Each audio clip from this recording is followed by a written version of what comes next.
시청자 여러분 안녕하십니까? 가장 빠른 종합 뉴스큐 시작합니다.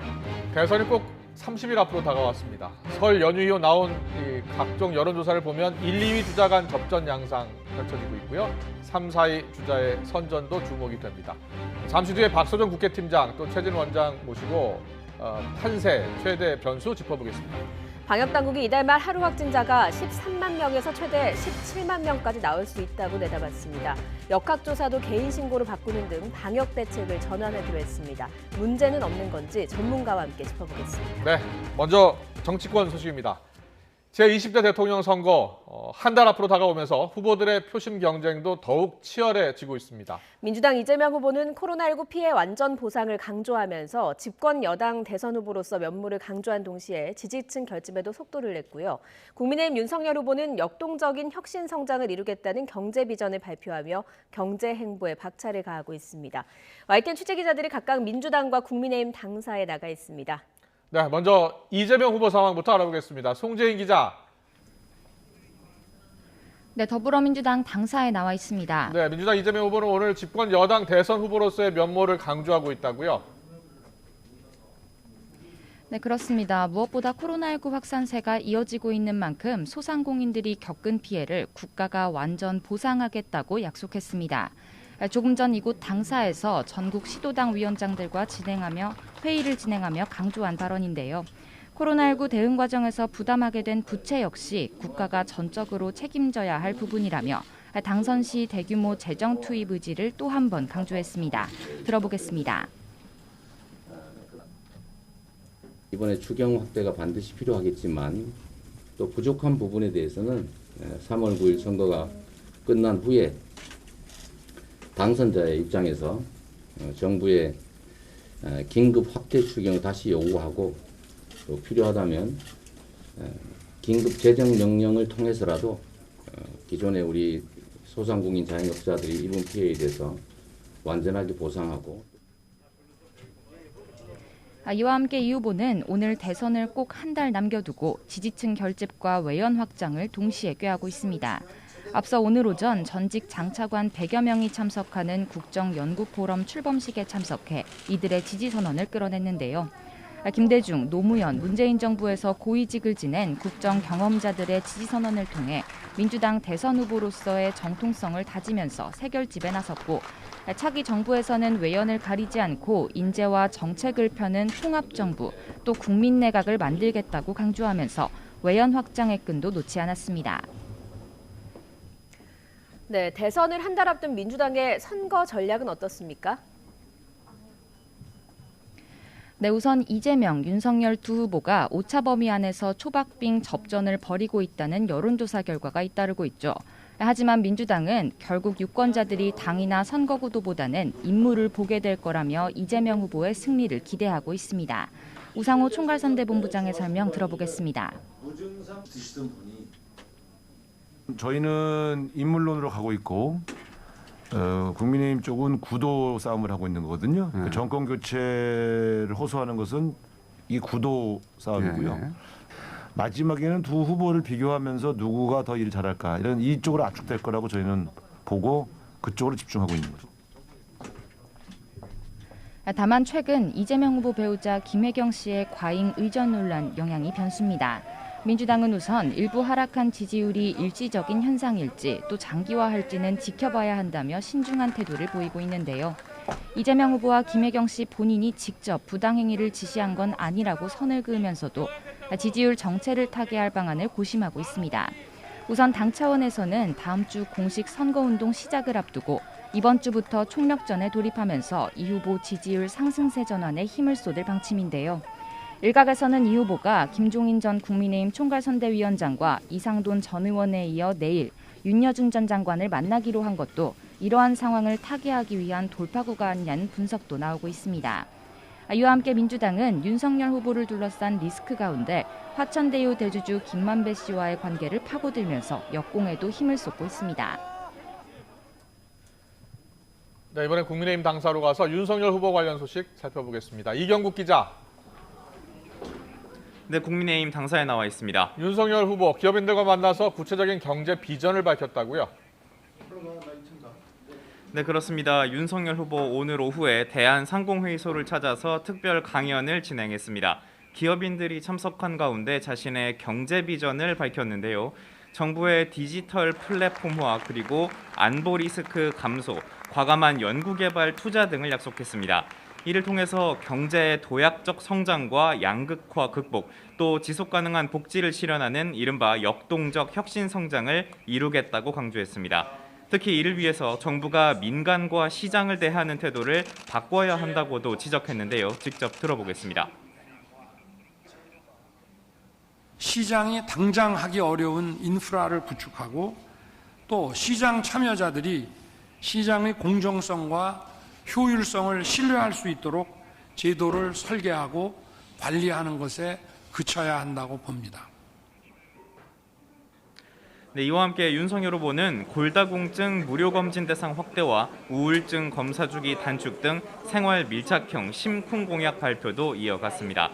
국민의힘은 민주당 이재명 후보의 부인 김혜경 씨의 과잉 의전 논란에 대한 공세를 이어갔습니다. 권영세 선대본부장은 아침 회의에서 이재명 후보 부부의 갑질이 점입 가경이라며 후보직 사퇴를 촉구했습니다. 들어보겠습니다.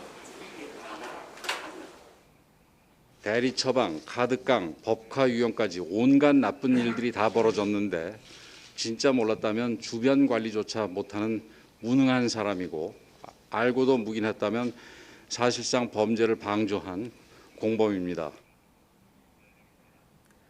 네, 국민의힘은 대선이 30일 앞으로 다가오면서 외연 확장에도 힘을 쏟는 모습입니다. 원희룡 정책본부장은 광주 아파트 붕괴 사고와 관련해 사고 대책 특별팀을 꾸리겠다면서 사고 재발을 막기 위해 호남에서 민주당 독점 정치의 기득권을 깨야 한다고 주장했습니다. 네, 이제 대선이 30일 앞으로 다가오면서 국민의힘 내부에선 야권 단일화를 요구하는 목소리도 나오고 있죠. 네, 그렇습니다. 선대본부 원희룡 정책본부장 언론 인터뷰를 통해서 이제는 언급할 때가 됐다면서 대선 승리를 위해서는 국민의당 안철수 후보와의 단일화가 필요하다고 밝혔습니다. 윤석열 후보 역시 언론 인터뷰를 통해 단일화를 배제할 필요가 없다고 밝혔는데요.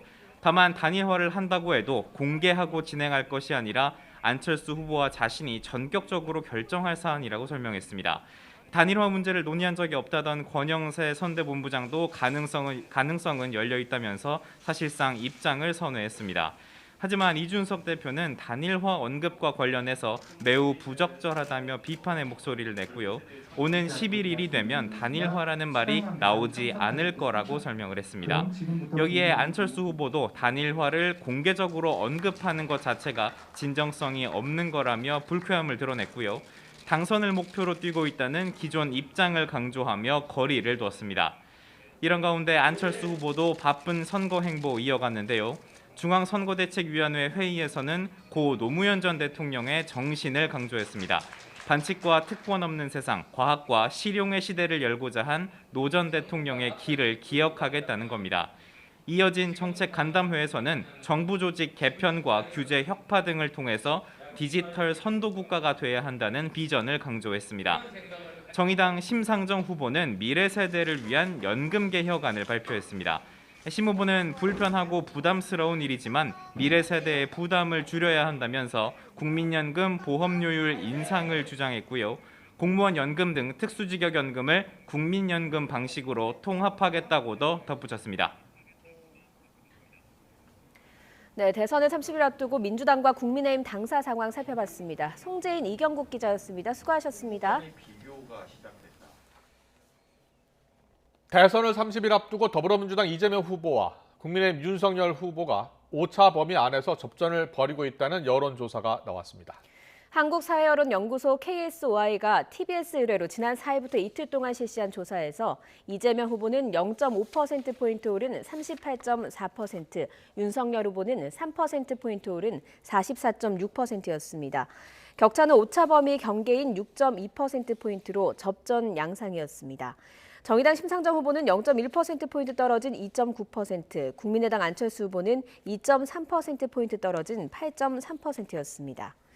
앞서 지난 2일부터 사흘 동안 리얼미터가 오마이뉴스 의뢰로 실시한 조사에서는 이재명 후보는 0.4%포인트 하락한 38.1%, 윤석열 후보는 3.2%포인트 상승한 43.4%였습니다.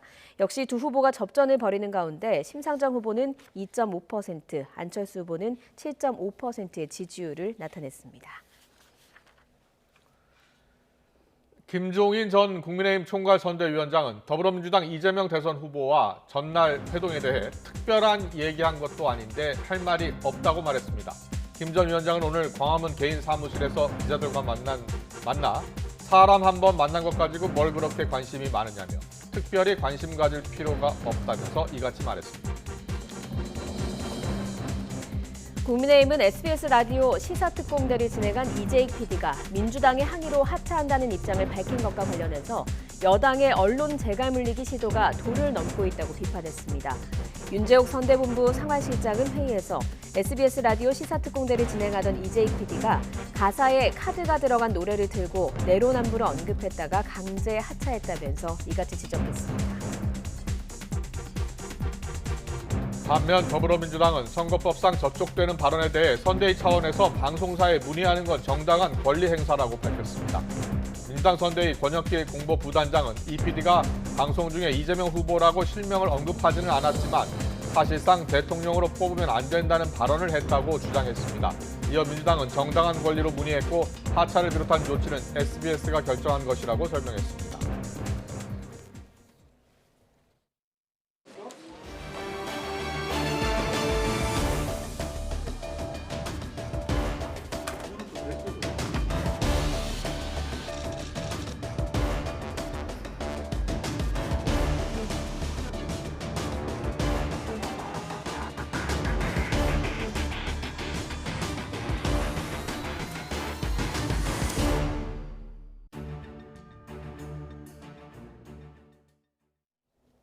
정부는 오미크론 대응 체계에 맞춰서 60세 이상 등 고위험군에만 재택치료 모니터링을 진행하기로 했습니다. 3월 새학기에는 정상 등교 원칙을 유지하고 한 반에서 확진자가 나와도 검사에서 음성이 나오면 등교할 수 있도록 했습니다. 취재기자 연결합니다. 김잔디 기자. 네, 사회 2부입니다. 네, 오미크론 변이 확산으로 방역 체계가 개편된다고요? 네, 그렇습니다. 오미크론 확산으로 신규 확진자가 급증하자 방역당국은 피해를 최소화하기 위해 고위험군의 치료 역량을 집중하기로 했습니다. 재택치료자 관리 방법이 고위험군을 포함한 집중관리군과 일반관리군으로 이원화되는 겁니다. 우선 60세 이상 연령층, 50대 기저질환자 등 고위험군의 경우 재택치료 키트를 지급하고 관리 의료기관에서 하루 2차례 전화 모니터링을 실시합니다. 일반 관리군의 경우엔 확진이 됐다더라도 치료 키트 지급이나 전화 모니터링이 없습니다. 일반 환자의 경우엔 집에서 스스로 건강관리를 하다 필요한 경우에 일반 의료기관의 비대면 진료, 상담을 받을 수 있습니다. 재택치료자 관리 의료기관은 현재 532곳인데 당국은 거점 전담병원 등을 활용해 이 의료기관을 650개까지 늘린다는 계획입니다. 당국은 재택치료 이원화와 관리 의료기관 확대 등을 통해 재택치료자를 21만 7천 명까지 관리할 수 있을 것으로 전망했습니다. 역학조사와 격리 방식도 바뀝니다. 역학조사는 조사 항목을 단순화하고 확진자가 직접 조사서에 기입하는 자기기입식 조사서가 도입됩니다. GPS 기반의 자가격리 앱 관리를 폐지해 확진자의 자율성을 확보하도록 했고 확진자와 동거 가족이라고 해도 3차 접종까지 완료했다면 격리 대상자에서 제외되고 2차 접종을 마친 뒤 3개월이 지났거나 백신 접종을 하지 않았다면 공동격리자로 7일간 격리 대상자가 됩니다. 다만 공동격리자라도 마스크 착용 등 방역수칙만 철저하게 지키면 병원 방문이나 의약품, 식료품 구매와 같은 필수적인 목적의 외출은 허용됩니다. 동거가족은 확진자를 통해 격리를 통보하고 확진자 격리 해제 뒤 추가 격리 없이 3일간 자율적으로 생활수칙을 준수하도록 했습니다. 오미크론 확산에도 교육당국은 3월 새학기에 정상 등교 원칙을 유지하기로 했죠. 네, 그렇습니다. 교육부가 오늘 오미크론 대응 체계에 맞춘 새학기 등교 방역 계획을 발표했는데요. 새학기 학사 운영은 정상 등교가 원칙입니다. 신규 확진자가 전교생의 3%가 넘지 않고 격리자를 포함해 등교가 중지된 비율이 15%를 넘지 않으면 정상 등교를 유지하도록 했습니다. 다만 이 기준은 지역별, 학교별로 유연하게 대처할 수 있도록 했습니다. 확진자 조사와 진단도 지자체가 아닌 학교를 중심으로 이루어집니다. 학교에서 확진자가 나오면 자체적으로 접촉자를 분류해 신속 항원이나 PCR 검사를 받도록 합니다. 증상이 있거나 기저질환자 같은 고위험군은 선별검사소에서 PCR 검사를 받도록 하고 무증상자의 경우에는 이틀 간격으로 일주일에 3번 이상 신속 항원 검사를 받도록 해 음성이 나오면 모두 등교가 가능합니다. 이를 위해 신속 항원 검사 키트를 학생과 교직원 수의 20%까지 확보할 계획입니다. 가족 중에 확진자가 있다면 등교할 수는 없지만 밀접 접촉자가 있다면 신속 항원 검사를 시행해 음성이 나오면 등교할 수 있습니다. 교육부는 또 학교 내에서는 KF80 이상의 보건용 마스크 착용을 권고하고 급식실에 칸막이 설치와 지정 좌석제를 의무화하기로 했습니다. 지금까지 사회 2부에서 전해드렸습니다. 문재인 대통령은 7개월 만에 코로나19 중대본 회의를 직접 주재하고 현 상황을 예측하기 어려운 엄중한 상황이라고 강조했습니다. 그러나 오미크론 변이도 충분히 넘어설 수 있다며 마지막 고비를 넘을 수 있도록 정부에 힘을 모아달라고 당부했습니다. 홍선기 기자입니다. 7개월 만에 다시 코로나19 중앙재난안전대책본부 회의를 직접 주재한 문재인 대통령은 현 상황의 심각성을 먼저 강조했습니다. 확진자 수가 얼마까지 늘어날지, 정점이 언제가 될지 예측하기 어려운 엄중한 상황입니다. 그러나 우리나라 인구 비례 누적 확진자나 사망자 수가 세계 최저 수준일 정도로 상대적으로 잘 관리하고 있다며 지나친 불안감을 경계했습니다. 또 오미크론 우세종화를 최대한 늦추며 선제적으로 대응체계 전환을 준비해 왔다고 설명했습니다. 그러면서 오미크론 대응체계로의 전환은 방역과 의료체계의 전면 개편이라며 초기 혼선을 최소화해야 한다고 강조했습니다. 특히 동네 병원과 의원의 역할이 중요해졌다며 적극적인 동참을 부탁했습니다. 급증하는 환자 관리를 위해 더 많은 병의원의 동참을 부탁드립니다. 정부는 참여 의료기관의 안정적이고 효율적인 진료를 위해 의료계와 긴밀히 소통하고 지원하겠습니다. 또 검사체계 개편에 따른 국민 불편을 최소화하기 위한 방안도 주문했습니다. 우리의 충분한 생산 역량을 바탕으로 자가검사 키트를 안정적으로 공급하면서 방역 취약 대책과 분야에 대한 지원 방안도 강구해 주기 바랍니다. 특히 오미크론 확산을 먼저 겪은 해외 사례처럼 치안과 의료, 소방 등 사회 필수 기능이 마비되는 일이 없도록 하라고 지시했습니다. 문 대통령은 이번이 일상 회복으로 가는 마지막 고비라고 생각한다며 국민도 정부를 믿고 힘을 모아달라고 당부했습니다. YTN 홍선기입니다. 지난달 방역 패스가 해제된 일부 다중 이용시설에 대해서 오늘부터 방역 조치가 추가로 의무화됩니다. 다만 현장에서는 이미 시행하던 것들이라면서 크게 달라질 게 없다는 반응도 나오고 있습니다. 취재기자 연결합니다. 이준엽 기자. 네, 서울 신정동에 있는 입시학원에 나와 있습니다. 오늘부터 학원이나 독서실에 의무화되는 수칙이 있다고 하는데요. 어떤 내용입니까? 네, 자리 절반에 붙어 있는 착석 금지 표지가 보이실 텐데요. 오늘부터 학원에서는 의무적으로 2제곱미터당 1명이 앉거나 아니면 이렇게 한 자리씩 띄워서 앉아야 합니다. 독서실이나 스터디 카페에도 똑같이 적용되는 수칙인데요. 지난해 11월까지 적용됐던 4제곱미터당 1명 규정보다는 다소 완화된 겁니다. 그리고 칸막이가 있으면 띄우지 않아도 됩니다. 또 학원에서는 한 방향으로 좌석을 배치하고 강의 시 사용 전후로 환기를 해야 하고요.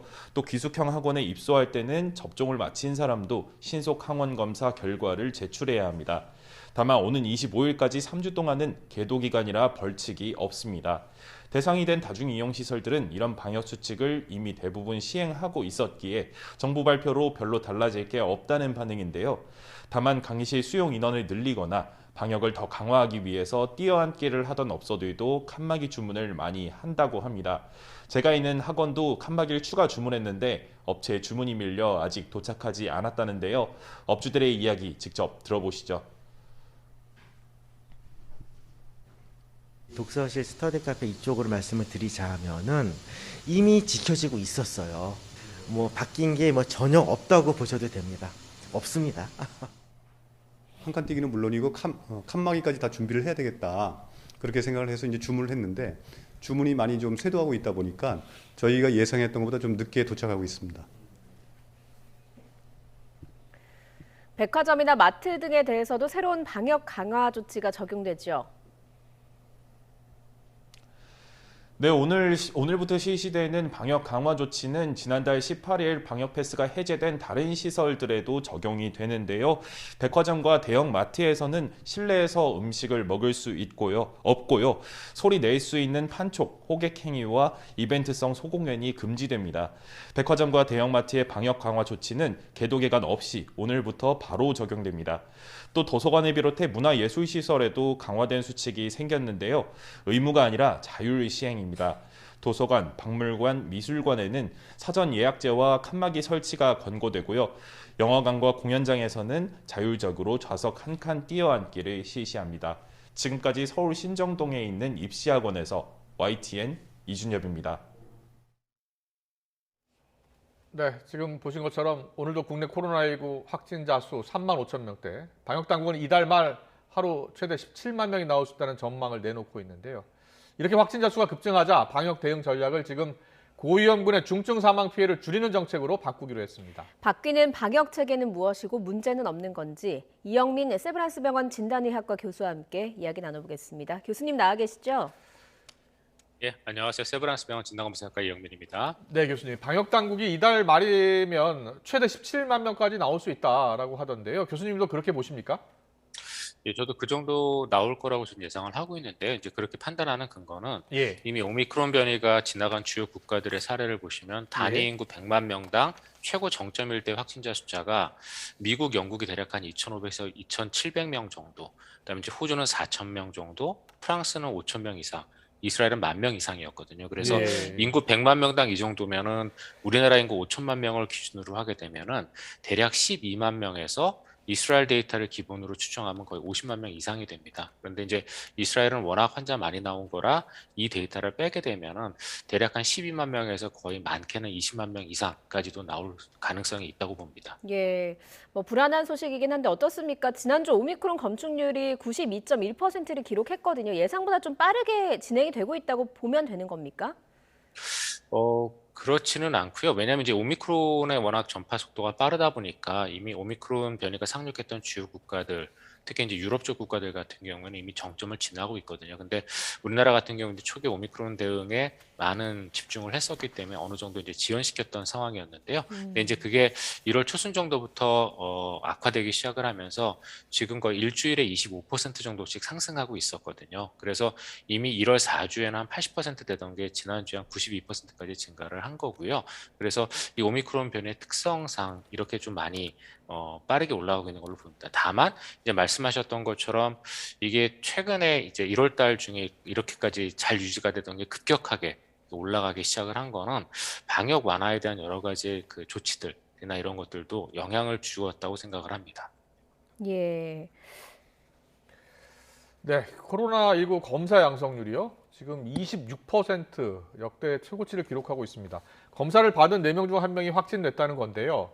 그만큼 많이 퍼져 있고 또 숨은 확진자가 그만큼 많다는 거죠? 어느 정도 그 말씀이 맞습니다. 이게 근데 한 가지 이제 저희가 좀 주의를 해야 되는 거는 이 코로나 검사 양성률이 이렇게까지 올라간 거는 이미 검사 체계 변경에 따른 영향도 일부 있거든요.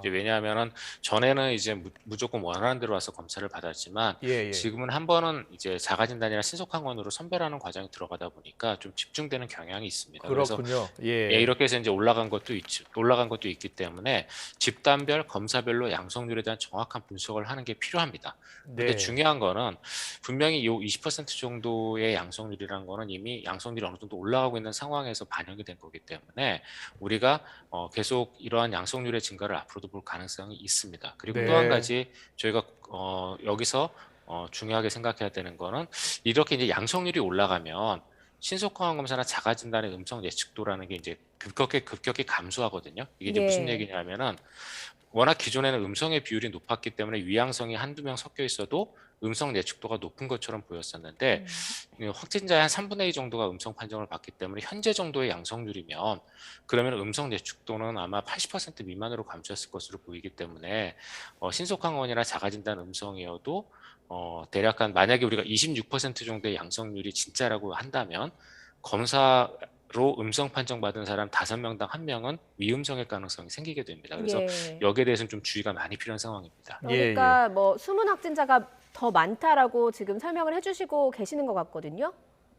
예, 맞습니다. 그래서 예. 분명히 어느 정도 지금 이 오미크론 변이 내지는 코로나19에 감염된 사람이 그만큼 지역사 안에서 많이 늘어나고 있고 그다음에 그런 것들이 이러한 검사의 특성에도 좀 영향을 받고 있는 거라고 보시면 될 것 같습니다. 예. 네.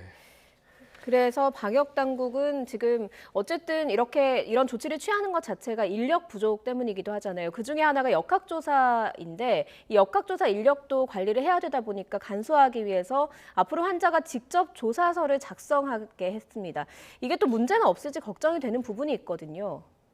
문제가 있을 수 있습니다. 왜냐하면은 지금 정부가 새로 이제 바꾼 방법은 기초역학조사 효율성을 높이기 위해서 자기기입식 조사서라는 걸 만들어서 예. 굉장히 이제 조사 항목을 단순화한 역학조사를 하는 거거든요. 그리고 여기서 이제 조사하는 거는 주로 이제 확진자의 증상이라든가 뭐 기저질환의 유무 뭐 이런 것들 위주로 이제 하다 보니까 이게 사실 역학조사를 하는 목적이 이제 확진자 주변을 저희가 보고 그중에 밀접 접촉이 된 사람들 위주로 해서 저희가 선별을 해갖고 확진자를 관리하기 위함인데 이런 목적에서의 역학조사의 효율이 많이 떨어질 수밖에 없거든요. 그래서 지금 이렇게 이제 바뀐 역학조사서 양식은 아무래도 환자의 중증도라든가 위중증으로 갈 수 있는 여부 정도를 미리 조사를 하고 거기에 따른 중증도 정도만 관리를 하는 목적이고 코로나19의 확산을 막기 위한 목적의 어떤 역학조사로서의 어떤 그 역할은 저희가 다하기 좀 어려운 그런 상황이라고 생각이 됩니다. 그래서 지금 현재 이런 간소화된 역학조사서에 따른 코로나19의 이제 추가 확산이나 이런 부분들 분명히 저희가 고민을 해보고 주의를 해서 봐야 될 부분으로 생각이 됩니다. 예, 알겠습니다. 그리고 이 확진자와 공동 격리자 격리 방식도 바뀌었다고 들었습니다. 어떻게 바뀌었고 문제는 없을까요? 예. 일단 변경된 방식이 일단 공동격리자한테 격리를 통보하는 자체가 바뀌었습니다. 이게 이전에는 이제 별도 통보가 됐었는데 지금은 이제 격리를 받은 사람이 바로 이제 동거 가족에게 통보를 해주도록 그러니까 따로따로 가던 걸 합쳐서 한 명에게 간다고 보시면 되고요.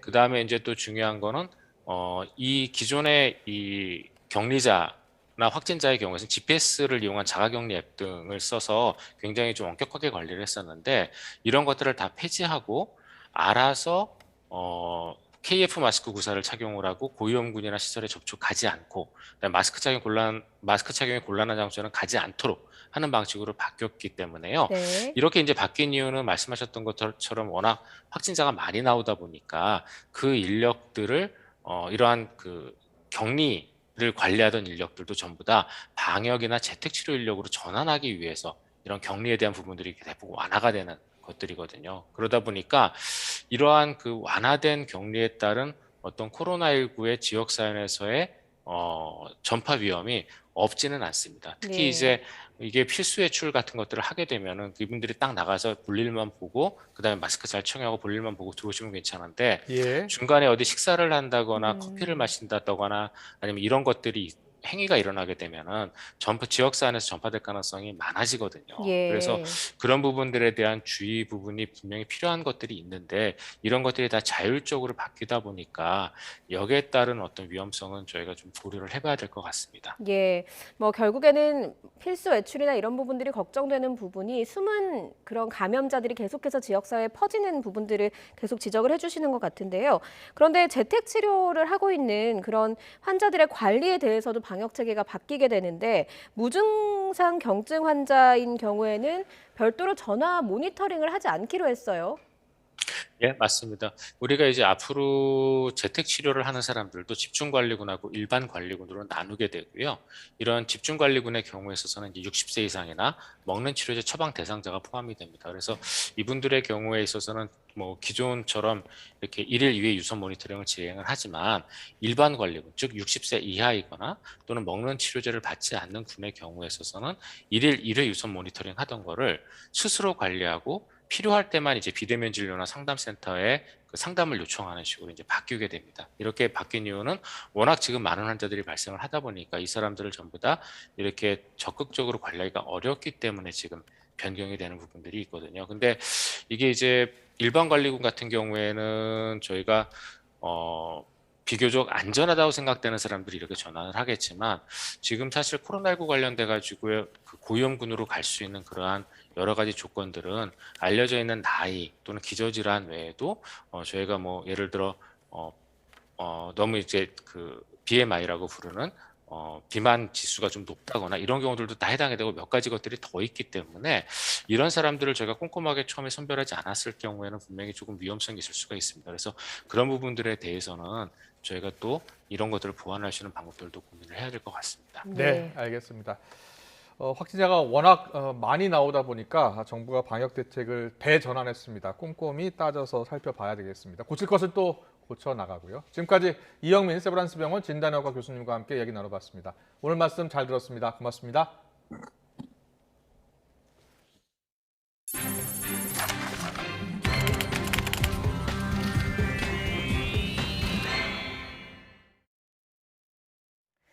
베이징 동계올림픽이 개막 초부터 경기장 밖에서 인권 문제로 몸살을 앓고 있습니다. 신장 위구르 출신 성화봉송 최종 주자 선정이 인권 탄압 물타기 시도란 비난이 제기되는가 하면 전 중국 부총리의 성폭력을 폭로한 테니스 스타 펑샤이 파문도 다시 불거졌습니다. 이종수 기자입니다. 지난 4일 베이징 동계올림픽 개막식 성화봉송 최종 주자로 나선 디니거 이라무장. 디니거 이라무장은 신장 위구르 자치구 출신입니다. 미 행정부는 이를 두고 인권 탄압 이슈에서 시선을 돌리려는 중국 정부의 시도라고 비난했습니다. 린다 토머스 그린필드 유엔 주재 미국 대사는 CNN 방송에 출연해 위구르인이 성화봉송을 한다 해서 그곳에서 자행된 집단 학살이 없어지는 것은 아니란 취지의 말을 했습니다. 그러면서 미국은 중국에서 반인도적 범죄가 자행되고 있음을 명확히 해왔다고 강조했습니다. 미국이 이번 올림픽에 정부 대표단을 파견하지 않는 외교적 보이콧을 선언한 것도 신장 위구르 인권 탄압이 그 핵심 이유였습니다. 베이징 동계올림픽 개막식에 참석한 안토니우 구테우스 유엔 사무총장은 시진핑 주석에게 유엔 인권 최고대표의 신장 위구르 지역 방문을 허용해달라고 촉구했습니다. 이런 가운데 장가오리 전 중국 국무원 부총리에게 성폭행을 당했다고 폭로했던 중국 테니스 스타 펑샤이 파문이 다시 부각됐습니다. 국제올림픽위원회 IOC의 토마스 바우 위원장이 베이징 동계올림픽 기간에 펑샤이를 만날 예정임을 확인한 것입니다. We have always said that there would be a meeting, and there have been various calls up until now. So, IOC는 바우 위원장과 펑샤이가 만난 후 어떤 내용을 공개할지 펑샤이가 결정하게 될 것이라고 전하면서 펑샤이가 성폭력 사건에 대한 조사를 원한다면 지지할 방침이라고 밝혔습니다. 펑샤이는 성폭력 폭로 직후 갑자기 사라졌다 중국 관영 매체에 등장해 기존 폭로를 철회하는 듯한 행보를 보여 의혹이 커졌으며 그녀의 안전에 대한 국제사회 우려도 여전합니다. YTN 이종수입니다. 네, 전해드린 것처럼 중국 문화공정 논란에 다시 불이 붙었습니다. 중국의 의도가 실제로 있었던 걸까요? 또 논란의 실체는 무엇인지 자세히 짚어보겠습니다. 이우견 서강대 중국문화학과 교수 연결돼 있습니다. 교수님 나와 계시죠? 네, 반갑습니다. 네, 안녕하십니까. 일단 계속해서 개회식에 한복이 등장한 걸 두고 논란이 되고 있습니다. 이번 일을 좀 어떻게 봐야 되겠습니까? 중국의 그 주요 국제 행사를 막론하고 국내 행사에서도 저렇게 이제 소수민족 복장으로서 조선족 복장이라든가 그다음에 전통 민속이 등장한 건 많았죠. 그런데 이번의 경우에는 조금 좀 다른 측면도 있는 것 같아요. 예. 좀 다른 소수민족에 비해서 조선족 문화가 좀 많이 노출됐고 그리고 지금 이 여성이 입고 있는 한복이 조선족의 과거 그 전통 복장이라기보다는 우리가 서울에서 한국에서 일상적으로 볼 수 있는 굉장히 한국적인 한복을 입은 게 네.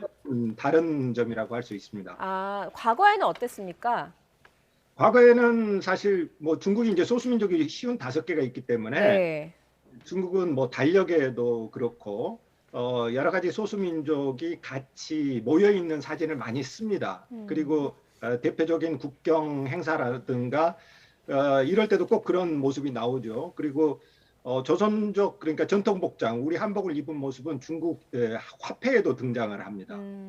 그러니까 이런 일들이 계속 있었는데 이번의 경우에는 조금 이제 많이 노출이 됐고 그리고 다른 55개 소수민족이 화면에 노출되는 것보다 좀 더 많이 노출된 것이 조금 다른 측면인 것 같아요. 예, 이번에는 과거와는 좀 다르게 많이 노출이 됐고 또 그 한복 자체가 서울에서 그리고 한국에서 많이 볼 수 있는 한복의 의상이었다라는 설명이셨는데 이게 걱정이 되는 게요. 사실 개회식 식전 영상에는 보면 상모 돌리고 윷놀이하고 이런 모습도 나오기도 했거든요. 뭐 한복이나 뭐 이런 것들이 계속해서 노출이 되다 보면 다른 나라에서 보면 이게 중국의 문화라고 생각하지 않을까 이런 우려도 되거든요. 그렇죠. 이제 중국은 그거를 소수민족 문화라고 소개를 했지만 서구인들이 보기에는 그게 중국의 문화라고 생각을 하는 거죠. 그게 이제 한국 사실은 이제 조선족 문화가 우리 한국 문화하고 공유되는 지점이 있지만 서구인들이 보기에는 구분을 못하는 것이고 그래서 이제 그것을 중국 문화로 받아들일 수 있죠. 예, 지금 또 앞서서 저희가 앵커 리포트로 정리를 해드렸습니다만 미국의 한 유명 패션지에서 한복을 중국의 전통 의상인 한푸라고 소개하는 뭐 사진이나 글이 뒤늦게 알려지기도 했거든요. 이렇게 미국 유명 패션 잡지에서 이런 SNS에 이런 글을 올렸다라고 하는 것도 우려가 되는데 이렇게 되면 세계적으로 중국 문화로 일부러 인식될 우려가 커지는 게 있거든요. 어떻게 좀 대응을 해야 되겠습니까? 원래 그 한푸라는 말은 없었어요. 예. 그런데 이제 중국에서 전통 문화에 대한 관심이 늘어나고 하면서 한푸라는 말이 발명이 된 겁니다. 새로 신조어로 나온 거죠. 그게 이제 세계적으로 이렇게 퍼질 수 있는 가능성은 있습니다. 그런데 이제 서양 사람들이 보기에는 우리나라 사람들이 보더라도 뭐 프랑스 거하고 그다음에 뭐 독일 거 잘 구분 못 하잖아요. 예. 서양 사람들이 보기에는 한국 전통적인 문화하고 그다음에 어떤 복식이라든가 다른 전통 문화하고 중국적인 거하고 잘 구분하지 못할 수 있어요. 예. 그러니까 우리가 그거에 대해서는 끊임없이 노력을 해야 되겠죠. 세계 한국 문화만의 독자적인 어떤 특징, 고유함을 알릴 수 있도록 우리가 노력을 해야 하는 거죠. 예, 끊임없이 노력을 해야 된다라고 말씀을 하셨는데 구체적으로 좀 어떤 노력을 해야 되겠습니까? 지금 사실 한국 K-드라마 콘텐츠들이 세계적으로 보급되면서 세계적으로 동아시아의 문화를 대표하는 것이 한국 문화가 되고 있거든요. 예. 이런 노력들을 이제 계속 할 필요가 있죠. 반면에 이제 중국은 자기들은 동아시아 문화를 대표하는 게 중국 문화라고 생각하는데 세계 콘텐츠 상에서 등장하는 동아시아 전통 문화가 이제 한국 문화로 인식이 되니까 여기에 대한 어떤 초조함이라든가 불안감이 있죠. 그래서 문화적으로 이제 해외에 소개하는 중국 문화를 소개하는 일들을 굉장히 확대하고 있거든요. 예. 이런 중국의 노력에 대응하기 위해서 우리도 중국과 다른 한국 문화의 차별성을 강조하고 해외에 알리는 노력을 적극적으로 해야 되겠죠. 예.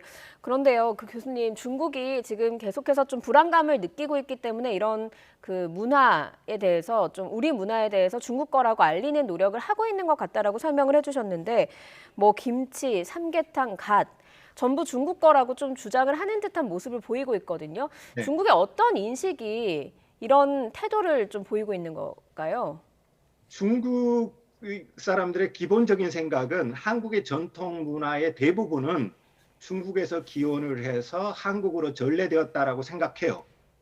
그리고 한국과 중국 사이에는 많은 전통 문화로 보자면 유사한 부분이 있지요.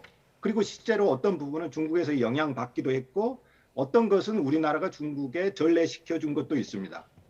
그러니까 이제 그런 것들은 한중 관계에서는 기본적으로 존재하는데 그러면 이제 최근에 왜 그런 일들이 계속 일어나느냐? 이거는 이제 중국이 최근에 젊은 사람들 사이에서도 애국주의, 그다음에 자기 전통 문화에 대한 관심이 크게 늘어나고 그리고 중국 정부도 소수민족 문화를 소수민족 문화로 한정하는 게 아니라 중국 안에 그냥 녹여내려고 하는 흐름이 과거보다 굉장히 강해진 거죠. 예. 이런 상황이 우리나라의 협중, 그다음에 반중국 정서하고 충돌하면서 파장이 계속 크게 일어나죠. 예. 정부 차원에서 좀 대응해야 될 필요는 없겠습니까? 이런 한중 간의 그러니까 문화적 갈등이죠. 크게 보면. 예. 전통 문화를 사유해야 되는 문화적 갈등인데 이거는 과거에도 있었고 앞으로도 계속 일어날 겁니다. 그래서 우리 정부가 이제 과거에 어느 정도 대응을 해왔는데 기본적인 원칙을 합의해 두는 게 좋고 그리고 거기에 따른 매뉴얼을 만들어 두는 게 좋은데 지금은 조금 상황이 좀 복합적이죠. 예. 그러니까 단순한 한중 관계뿐만 아니라 우리 내부의 그 혐중국이라든가 반중국 정서가 굉장히 높아지고 있고 예. 그다음에 국가 안에서 애국주의 분위기도 굉장히 높아지고 있는 어떤 상황적인 요소가 크죠. 그래서 이것을 외교적인 차원에서 잘 관리하고 그다음에 우리 입장을 전달하는 게 굉장히 좀 어려운 측면이 있지만 기본적인 원칙을 우리가 가지고 있어야 되겠죠. 예. 뭐 민간 외교 차원에서는 K-드라마나 이런 한류 컨텐츠 자체에 좀 한국 문화를 노출을 많이 하려는 노력을 해야 된다라는 지적을 해주셨고 정부 차원에서는 기본적인 원칙을 좀 세워두는 것이 필요하다라는 말씀을 해주셨습니다. 여기까지 듣겠습니다. 이유견 서강대 중국문화학과 교수였습니다. 고맙습니다. 네, 고맙습니다.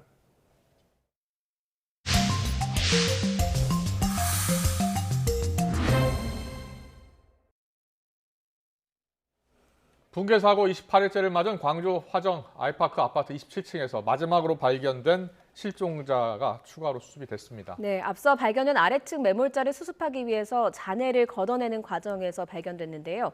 이제 26층에서 발견된 매몰자 1명만 남았습니다. 현장 브리핑으로 들어보겠습니다.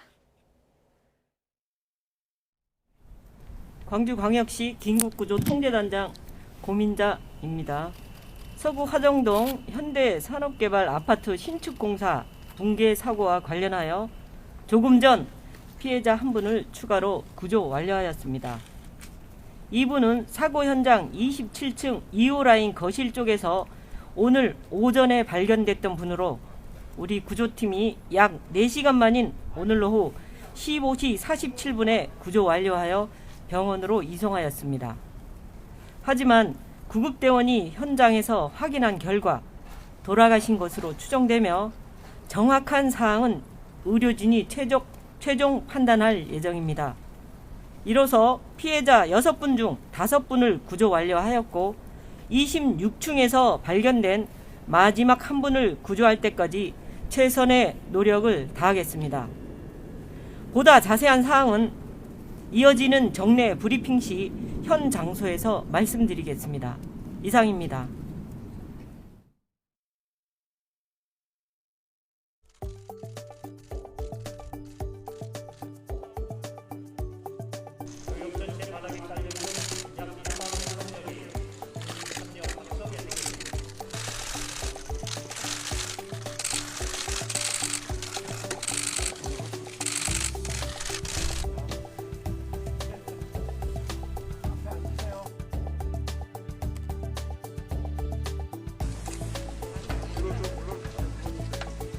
문희경에서 지금 여론이 이렇게 좋지는 않잖아요. 간단하게 말씀드리면 노무현 대통령께서 선거운동할 때보다는 훨씬 나은 것 같습니다.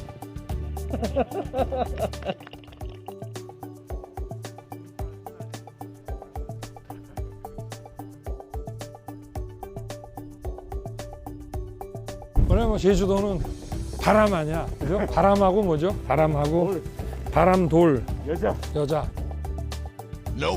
네, 반대도 많았는데 여기가 대량으로 바로 나가는 데기 때문에 2007년 노무현 전 대통령께서 주변의 많은 반대에도 불구하고 고뇌찬 결단을 하셨습니다. 제주 해군 기지는 국가의 필수 요소다. 무장과 평화가 함께 있는 것은 잘못이 아니다.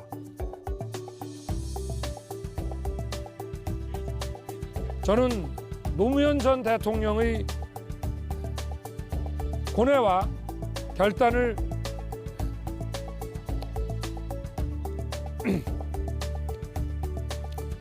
가슴에 새깁니다. 더 이상 이것을 정쟁이 아닌 통합과 평화의 상징으로 저와 우리 국민 모두가 바꿔야 됩니다.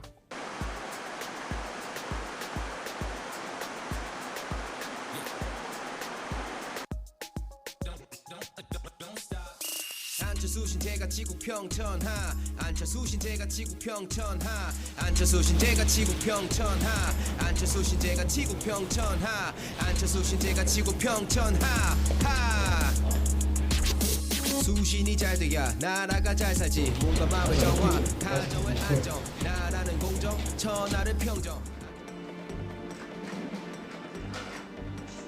정치를 바꾸고 이대로 가는 길. 또 노무현 대통령은 안치과 특권 없는 세상을 외쳤습니다. 저 안철수가 생각하고 가는 길과 같습니다.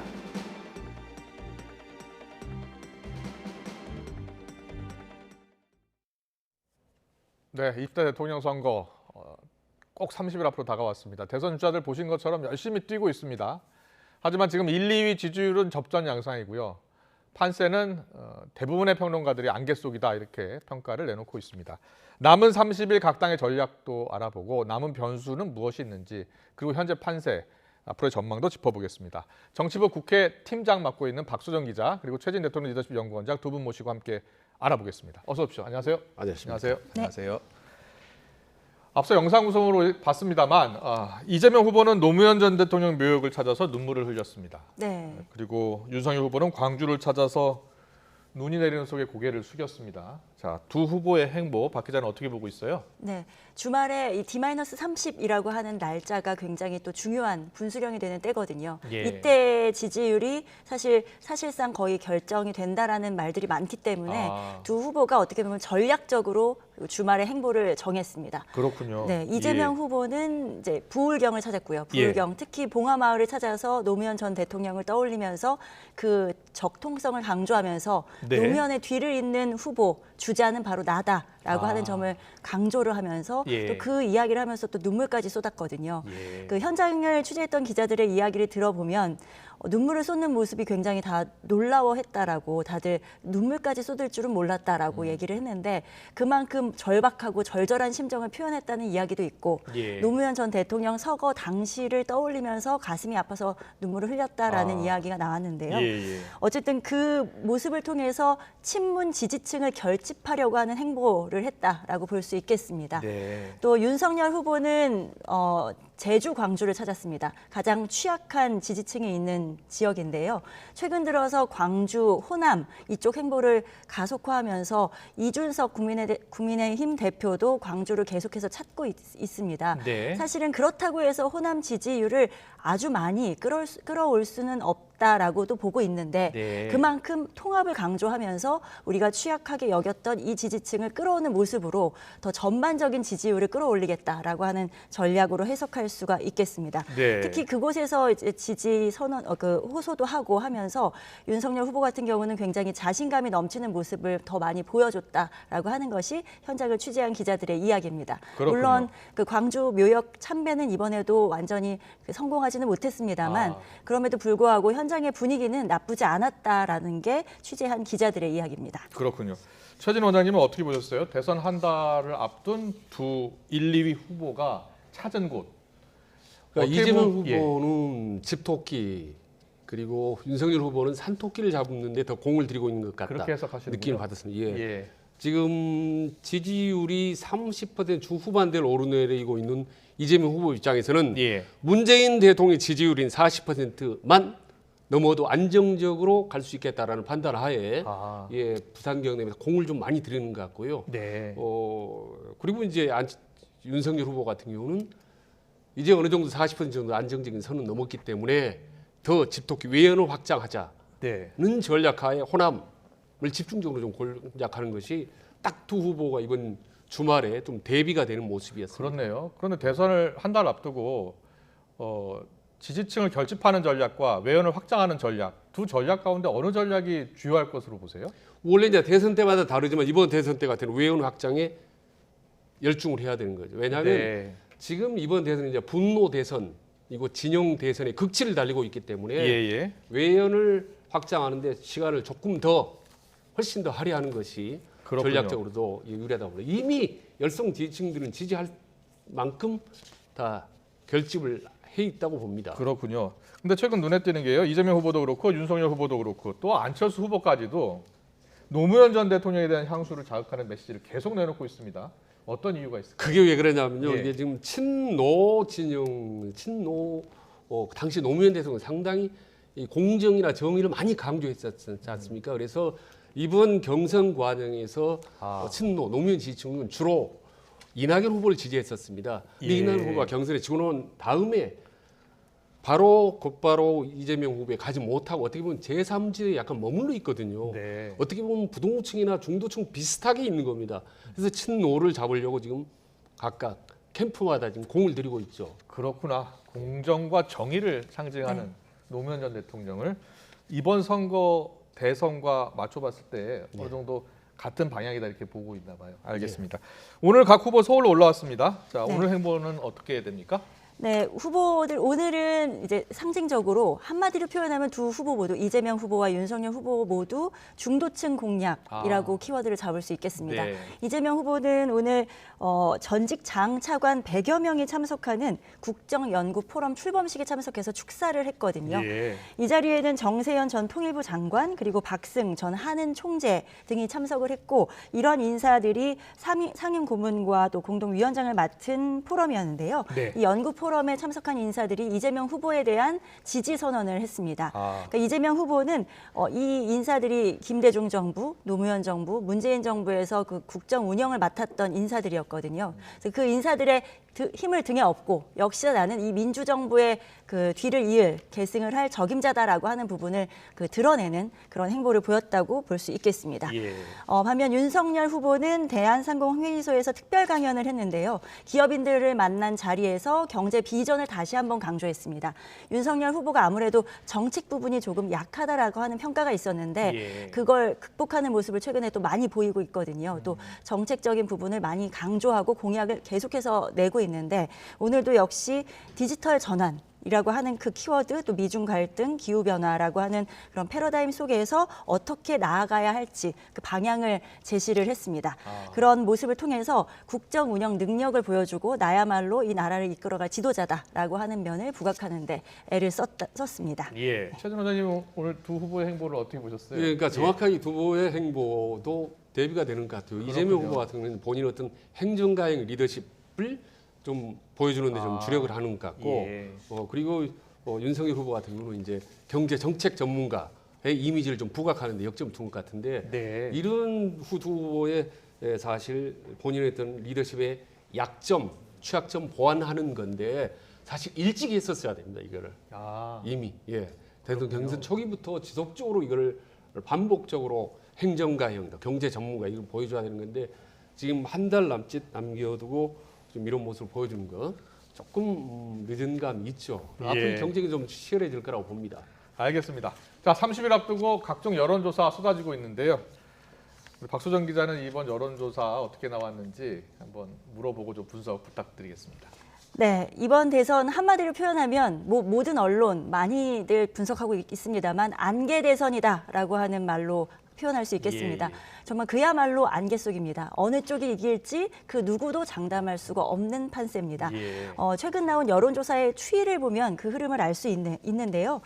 지금 그래픽으로 나오고 있습니다만 KSY가 TBS 의뢰로 이틀 동안 실시한 여론조사 결과는 이재명 후보가 38.4%, 윤석열 후보 44.6%였는데 이재명 후보는 0.5%포인트가 올랐고요. 윤석열 후보는 3%포인트가 올랐습니다. 올라서 조금 예. 더 오름폭이 컸습니다. 그리고 정의당 심상정 후보가 2.9%, 안철수 후보가 좀 빠졌습니다. 원래 10%대를 넘었었는데 8.3%로 한 자릿수대로 내려앉았습니다. 또 다른 조사를 하나 더 보겠습니다. 리얼미터가 오마이뉴스 의뢰로 실시한 조사 결과를 보면요. 이재명 후보가 0.4%포인트 떨어진 38.1%, 윤석열 후보는 3.2%가 올랐습니다. 43.4%였습니다. 이 두 결과를 보면 아무래도 윤석열 후보가 조금 더 상승세에 있다 이렇게 볼 수가 있습니다. 그럼에도 불구하고 오차 범위 내에 들어있는 모습을 볼 수 있거든요. 물론 어떤 그 분들의 평가는 오차 범위 안에서는 누가 우위다, 아니면 열세다 이렇게 표현하는 것이 어폐가 있다라는 말도 있습니다만 그럼에도 불구하고 여론조사는 추세를 보는 것이기 때문에 추세상 윤석열 후보가 분명히 올라가는 흐름이라고 하는 것은 확인할 수가 있습니다. 그렇군요. 그 외에도 다른 여론조사가 많이 쏟아졌는데요. 대부분 오차 범위 안에서 접전을 벌인다는 결과가 좀 많이 나왔고요. 그러면서도 숫자로 따질 때는 윤석열 후보가 조금 더 앞서 있는 오차 범위 내에서 앞선 모습을 볼 수가 있습니다. 하지만 그 요약하자면 윤석열 후보가 앞서 있지만 접전을 벌이고 있다. 그리고 중요한 것은 지금 이른바 김희경 리스크, 이재명 후보의 배우자인 김혜경 씨의 리스크가 새롭게 터져 나왔는데요. 그 리스크가 얼마나 이 지지율에 영향을 미칠 것인가가 이번 주말의 관전 포인트였는데 아주 큰 그러니까 당락을 좌우할 만큼의 대선판을 흔드는 변수는 되지 않았지만 어쨌든 부정적인 영향은 있었다라고 볼 수 있겠습니다. 그렇게 분석을 하시는군요. 알겠습니다. 최준 원장님은 어떻게 보셨어요? 지금 대선 때까지 딱 30일 남았는데요. 과거 대선 때 보면 세 가지 현상이 이제 뚜렷하게 나타납니다. 그러니까 1, 2위가 오차범위 밖에서 확연히 뚜렷하게 갈라지는 거고, 그리고 결국은 1위가 당선이 됐었죠. 그리고 세 번째 한 달 전에 이미 단일화가 거의 완성 단계에 다 들어갔었습니다. 그런데 아시다시피 지금 이번 대선 같은 경우는 1, 2위가 전부 대부분이 오차범위 아닐 뿐만 아니라 단일화도 지금 안익된 굴뚝에 지금 연기가 나고 있는 그 수준이기 때문에 아까 말씀드린 오리무중이라고 했지 않습니까? 오리가 정도가 안개가 갇혔다는데 지금 거의 뭐 심리무중이라고 할 정도로 심리무중입니까? 아주 파악하기 힘든 어려운 혼전 상태라고 보입니다. 대선에 지금 30일 앞으로 다가왔는데요. 과거 대선 때 30일 앞둔 여론조사는 어떻게 나타났고 결국 그 여론조사가 대선까지 어떻게 이어졌는지 그걸 한번 분석을 해보겠습니다. 최준 원장님, 역대 대선 여론조사와 득표율 어떻게 나오고 있습니까? 지금 화면에 보시면 아시다시피 지금 뚜렷하게 양강 구도가 분명하게 나타납니다. 그리고 거의 10%포인트가 차이가 났거든요. 거의 이제 유일한 예외가 노무현 대통령 때가 이제 예외였었죠. 그러다가 이제 막판에 단일화해서 승리를 했었지만은 그렇군요. 지금 정몽준 노무현 후보가 지금 25%이기 때문에 합하면 50%가 될 수가 있었죠. 근데 43.5가 됐군요. 그러니까 상당 부분 이제 두 표가 흡수돼서 결국은 근데 여기서 볼 거는 단일화에 승리를 했지만 표차는 거 2% 미만이라는 점입니다. 그러니까 단일화 한다고 해서 반드시 승리한 건 아니라는 것. 그리고 이긴 경우가 유일한 케이스인데 이때도 역시 아슬아슬한 케이스죠. 그렇군요. 이게 16대 대선이고요. 또 17대 대선도 잠깐 볼까요? 17대 대선 왼쪽 여론조사고요. 오른쪽이 대선 득표율입니다. 워낙 그 표 차이가 득표율 차이가 크게 나지 않습니까? 지지율 차이가 아예 20%포인트 이상 차이가 났기 때문에 이 초반 한 달 전이 표가 이제 거의 득표율로 이어진 케이스입니다. 이 경우는 처음부터 이제 원사이드 한 그런 시청자분들이 궁금해하시는 것 중에 그 왼쪽의 여론조사와 오른쪽 득표율을 보면 좀 차이가 나잖아요. 10%포인트 정도, 여기도 13%포인트 정도 차이가 나잖아요. 어떤 이유 때문입니까? 그러니까 마지막에 중도층이나 부동층들이 어느 한쪽으로 최종적으로 판단을 하기 때문에 높아지는 경우죠. 보이지 않는 부동층들이. 그리고 그 당시에 투표율도 60-70% 정도이기 때문에 저렇게 나타난다 이렇게 분석하는 분도 있더라고요. 그렇습니다. 역대 대선 보면 항상 당초의 지지율보다 득표율이 조금은 더 나오는 경향이 많습니다. 다음 여론조사 혹시 있습니까? 2012년 대선입니다. 이때도 이제 1강 2중 구도였었죠. 그래서 두 후보가 문재인, 안철수 2위, 3위 후보가 합하면 이길 수 있는 겁니다. 산술적으로 보면은 지금 보면 한 달 전쯤인데 23 플러스 20은 40%이기 때문에 박빙으로 문재인 후보가 돼야 되는 건데 역으로 박빙으로 졌죠. 그러니까 단일화를 한다 하더라도 질 수도 있다라는 이제 여론조사 결과를 보여준 셈입니다. 그렇군요. 한쪽 후보 지지율이 다른 쪽 후보로 다 가진 않는 거죠. 그렇습니다. 예. 알겠습니다. 다음 볼까요? 역대 대선 여론조사와 득표율을 보고 계십니다. 19대 대선, 5년 전이죠. 예. 이때도 이제 이때는 2강 구도로 갔었지 않습니까? 문재인 후보, 당시 안철수 후보. 예, 그래서 지금 잘 말하면 단일화하면은 뒤집을 수 있는 그런 경우였는데 홍준표 후보가 한 달 전에는 7%였는데 결국 대선 때는 24%나 얻었네요.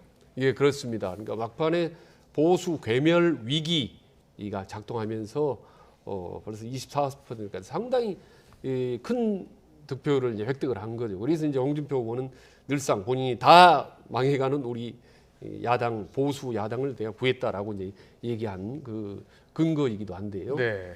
지금 역대 대선 여론조사와 득표율을 살펴봤는데 지금 대선은 언제 때 대선과 비슷한 것 같습니다. 지금 제가 그 부분 여러 번 이렇게 좀 뒤져보고 비교를 해봤는데요. 다 다릅니다. 다 다르군요. 유사한 게 있어 다르기 때문에 어느 한쪽이라 얘기를 할 수 없습니다. 우리 조금 전에 말씀드렸던 1, 2위가 이렇게까지 오차범위 내에서 초박빙 경우는 한 번도 없었기 때문에 분석을 하기도 예측하기도 상당히 어렵다라는 말씀을 드리겠습니다. 각 당도 지금 열심히 분석을 하고 있을 겁니다. 과거 대선 때 어땠는지 볼 것이고 우리 지지층과 또 중도층의 표심을 얻기 위해서 노력을 기울일 텐데요.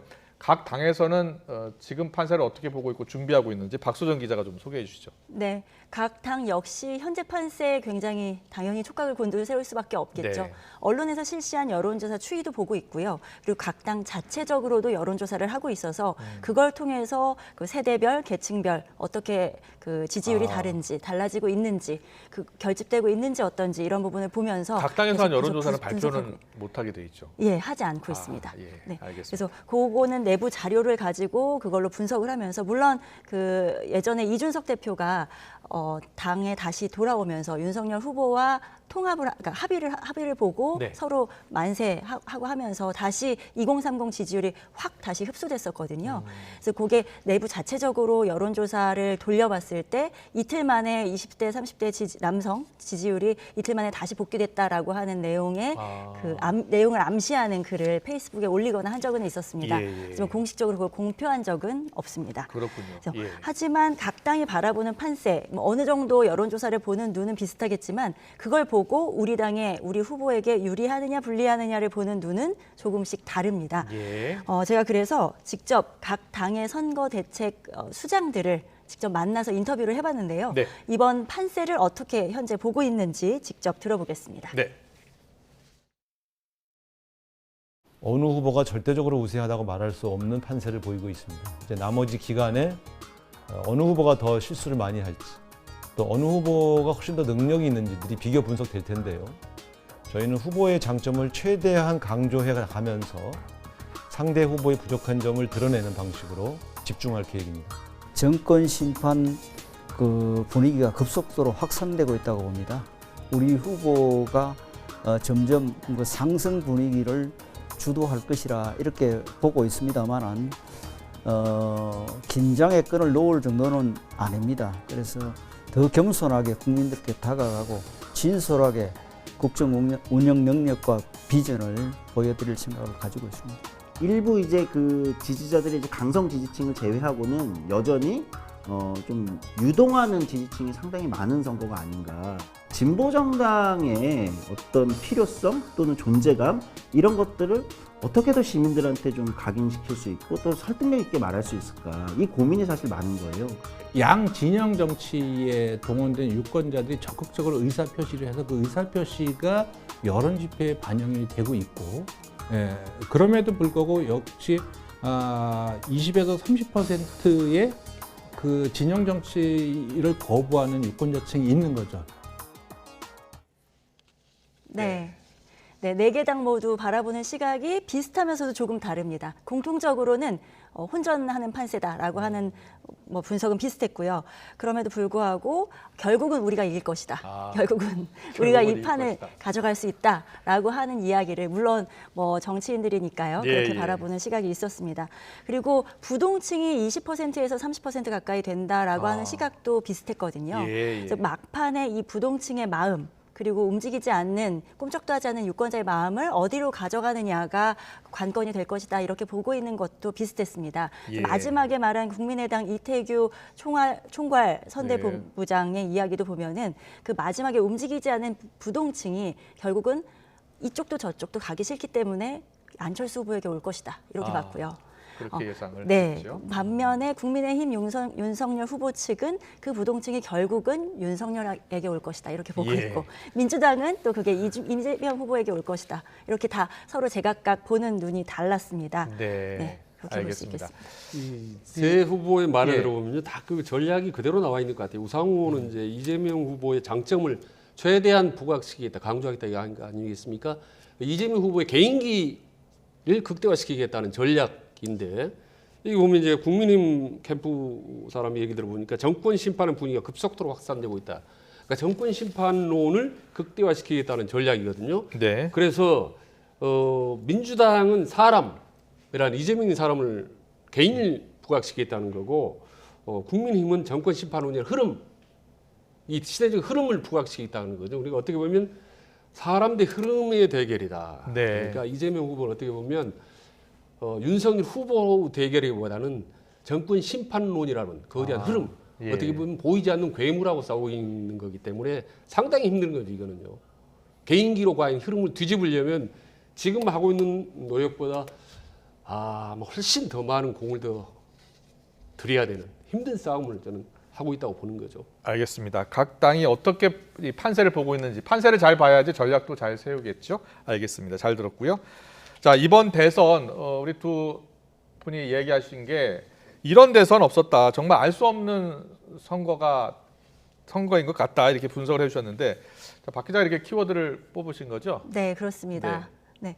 뭐 많은 분들이 얘기합니다. 이번 대선처럼 참 좀 죄송한 표현이지만 보기 싫은 대선도 없다. 비호감 선거. 네, 비호감 선거라는 말 워낙 많이 나오고 있고요. 그리고 여러 가지 측면에서 특이하다.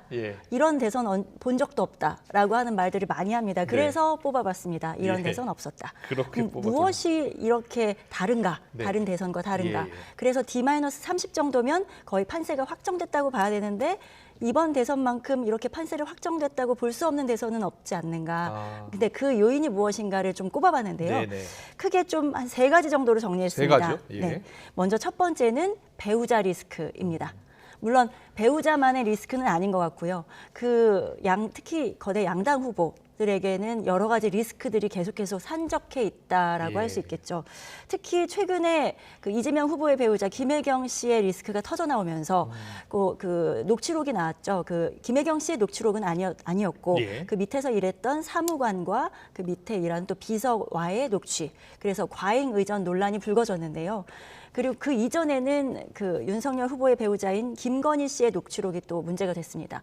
그래서 저는 이번 대선의 또 하나의 키워드 중에 하나는 녹취록이지 않을까.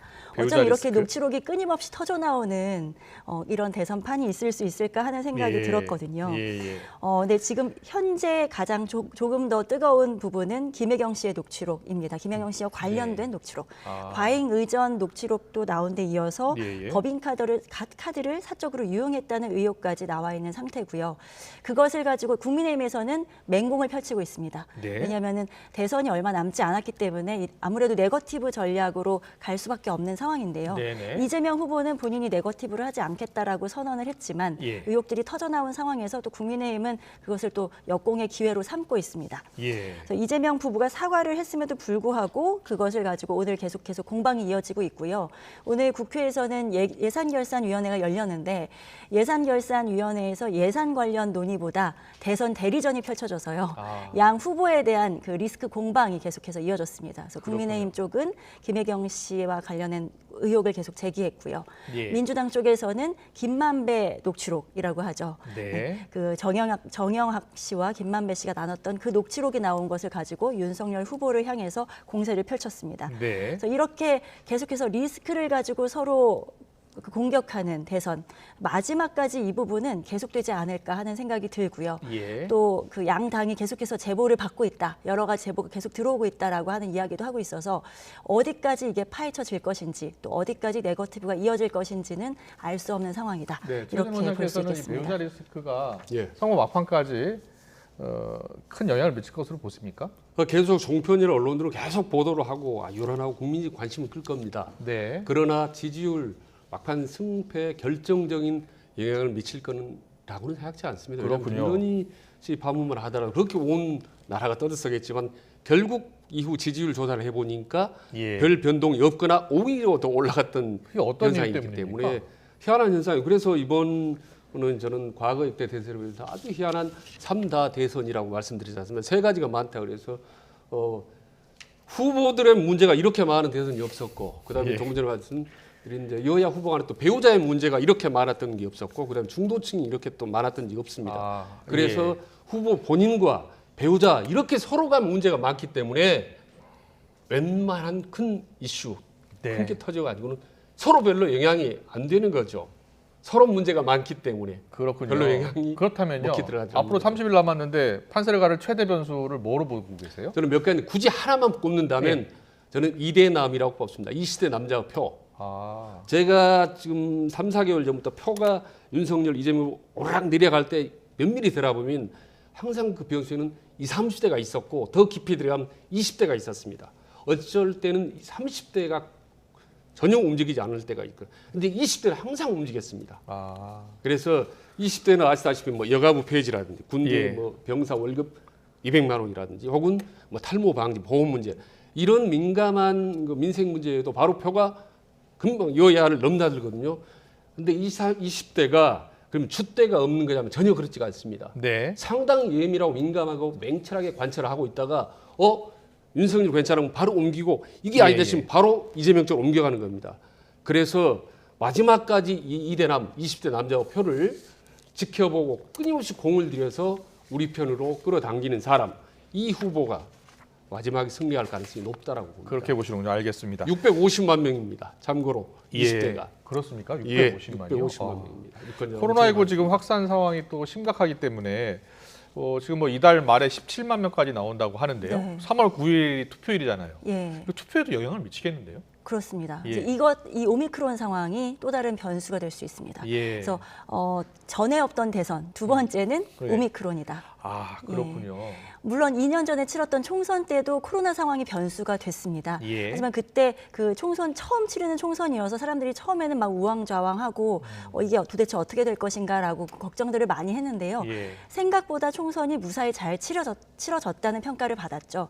근데 또 그때와 지금이 또 다릅니다. 왜냐하면 그때는 확진자가 하루에 뭐 수백 명에서 많아야 1000명을 오가지 않는 때였는데요. 지금은 그때 10배, 20배가 넘습니다. 벌써 3만 명, 4만 명을 예. 가까이 오르락 내리락 하고 있고 네. 앵커께서 말씀하신 대로 이달 말이면 10만 명을 넘을 것이다라는 예, 예측이 나오고 있거든요. 그래서 이 정도 숫자는 투표율에 영향을 미칠 수 있는 숫자입니다. 네. 총선 때는 몇백 명, 몇십 명, 뭐 요 정도 수준이기 때문에 투표율까지 영향을 미치기에는 쉽지 않았거든요. 근데 예. 그때 총선 당시에는 확진자는 투표를 할 수가 없었습니다. 그랬군요. 자가격리자는 오후 6시 이후 다른 사람들이 투표를 마친 이후에 와서 대기하다가 별도의 공간에서 투표를 하고 갈 수 있도록 그렇게 조치를 했었거든요. 이달 말에 하루에 20만 명 나오면요? 네.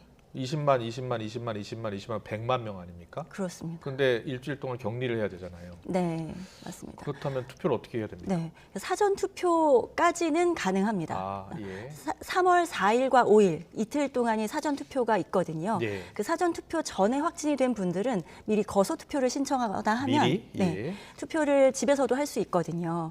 그리고 사전 투표 기간에 뭐 확진되지 않은 분들이나 뭐 격리되는 분들에 대한 대책은 어느 정도 있는데 예. 사전 투표를 마치고 대선 당일 때까지 확진된 분들, 네. 그러니까 6, 7, 8, 9 이 나흘 동안 확진된 분들은 현재로서는 투표할 수가 없습니다. 그렇습니까? 네. 예. 그럼 나흘 동안 만약에 맥시멈으로 잡는다면 20만 명 곱하기 4 하면 80만이고요. 예. 10만이라고 한다면 40만 명인데 40만에서 80만 명의 사람이라고 대략 잡는다면 이 정도의 인원이라면 투표율에 충분히 영향을 미칠 수 있는 수준이거든요. 그렇겠네요. 네. 예. 그래서 지금 여야 공이 예. 대책을 마련하라. 확진자도 투표할 수 있게끔 아니면 사전 투표 날짜를 더 앞당겨달라 등등의 대책을 내놓으면서 투표율을 떨어뜨리지 않게 해달라고 하는 목소리를 내고 있습니다. 그렇겠네요. 대책이 나와야 할 것 같긴 합니다. 그렇죠? 네. 코로나 네. 걸렸다고 투표를 못하게 되면 네. 물론 지난 2년 전 총선 때하고는 다른 게 지금 너무 많아졌으니까요. 네, 예전에는 생활치료센터에서 계신 분들은 생활치료센터에 그 임시 투표소를 갖다 놓고 거기서 투표할 수 있게 하면 가능했는데요. 네. 지금은 확진자가 센터에 들어가거나 병원에 들어가지 않고 않죠. 집에서 자가격리하는 경우가 많거든요. 예. 근데 그렇다고 집에서 모두 다 그 사람들을 쏟아져 나오게 할 수도 없는 노릇이고 네. 그래서 이것을 어떻게 할 것인지에 대해서 선관위와 아마 조만간 협의가 이루어질 것으로 보이고요. 예. 여야가 이 투표율을 놓고 이제 유효리를 셈법을 계산하고 있습니다. 이 정도의 사람이 투표를 못한다면 어디에 유리할 것인가 불리할 것인가. 하지만 아직까지는 그 예. 어느 당도 확신을 못하고 있습니다. 알겠습니다. 자, 마지막으로요. 전에 없는 대선의 특징으로 부동층보다 집토끼 이렇게 박성희 기자가 뽑아왔는데요. 네. 어떤 뜻입니까? 네, 물론 이번 대선 역시 부동층이 아까 원장님께서 예. 말씀하셨지만 부동층이 정말 많은 대선입니다. 네. 부동층의 향배도 중요한데 네. 제가 이제 집토끼라고 뽑은 이유가 네. 있었습니다. 그것이 무엇이냐면 네. 아까 초반에도 나왔지만 친노 지지층들, 친문 지지층들이 이재명 후보에 가지 않고 있는 표들이 있잖아요. 예. 그래서 사실상 모든 후보들이 지금 노무현을 외치고 있는 것도 약간 전략화대의 일환이기도 하거든요. 네. 노무현 비어있는 그 노무현을 따랐던 사람들의 지지층의 마음을 가져오려고 하는 전략적인 행보도 숨어 있는데요. 네. 그 부분을 가져오는 것도 이재명 후보에게는 관건이기도 하고요. 예. 반대로 국민의힘에게는 또 극보수 세력들, 네. 박근혜 전 예. 대통령 지지 세력들이 최근에 일부 지지자들이 이재명 후보 지지 선언을 했습니다. 네. 그 박근혜 전 대통령 지지층이 오히려 윤석열 후보에게 가지 않는 표도 있거든요, 여전히. 예. 네. 그렇기 때문에 그 표가 또 어디로 향할 것인가라고 하는 것도 국민의힘으로서는 과제입니다. 그렇군요. 또 일부는 홍준표 의원을 지지했던 세력들이 윤석열 후보를 하지 않는 경우도 있고요. 예. 그래서 결국은 그 일부 남아있는 집토끼를 얼마나 마지막에 가져올 것인가, 집토끼의 표를 가져올 것인가가 그게 적게는 1%에서 많게는 5%까지 될 수 있다고 보고 있거든요. 네. 각 당에서. 그 표를 가져온다면 사실은 부동층이 나중에 갈라지게 되면 원래 뽑던 사람을 뽑을 가능성이 크기 때문에 원래 우리 편이었는데 우리 편으로 오지 않을 사람을 끌어다니는 것이 어떻게 보면 큰 변수일 수 있다라고 그 여야가 각각 보고 있습니다. 그렇군요. 그래서 부동층보다 집토끼 이렇게 분석을 해주셨고요. 네. 그런데 지금 대선 D-30 앞두고 앞으로의 변수 무엇이 있는지 짚어보고 있는데 단일화 하지 않는다고 두 후보는 계속 이야기하고 있는데 계속 단일화 이야기는 나와요. 어떻게 네. 보세요?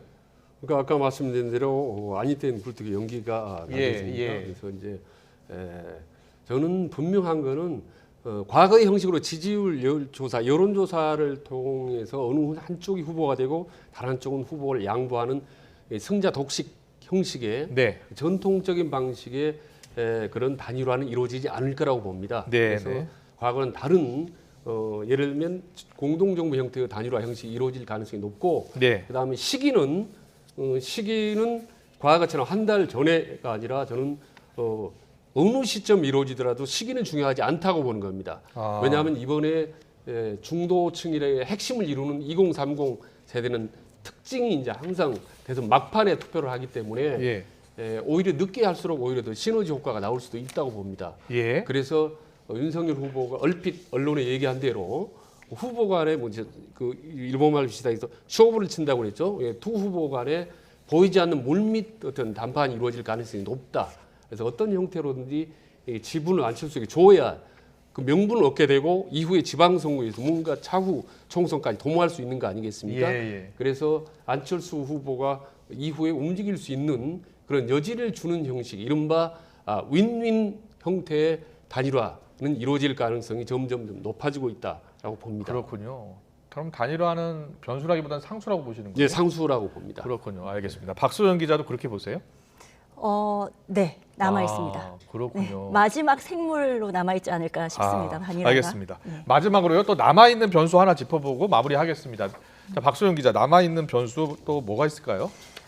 이제 한 3차례 법정 토론 남아 있는 거 플러스 또 기자협회에서 주최하는 토론까지 해서 마지막으로 남아 있는 TV 토론. 네. 예. 네, TV 토론 역시나 모든 후보들이 변수로 꼽고 있습니다. 네네. 첫 토론이 지난 3일에 열렸는데 다 각자 자기가 잘했다고 평가는 하고 있어요. 그러니까요. 그러면서도 탐색전이었다.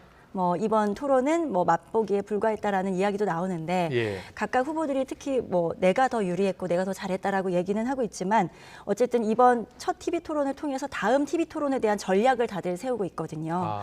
그래서 대부분은 투트랙을 많이 잡고 있더라고요. 예. 국정 운영 능력, 내가 대통령으로서 능력이 이만큼 있다는 걸 보여주겠다라고 하는 것 하나. 그리고 상대방 후보의 그 약점을 더 치밀하게, 더 강하게 공략하겠다라고 하는 네거티브 전략 하나.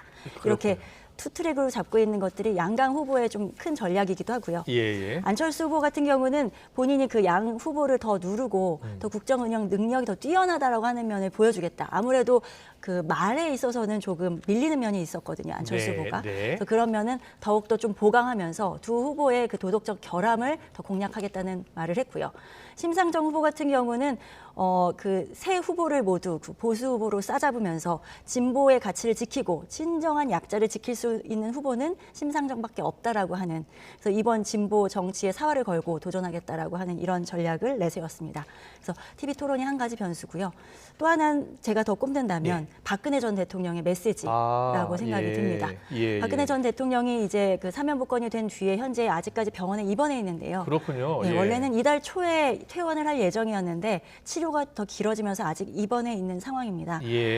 이달 안에는 퇴원할 것으로 예상이 되는데 나오면서 과연 어떤 메시지를 남길 것인가. 네, 이것이 어떻게 보세요?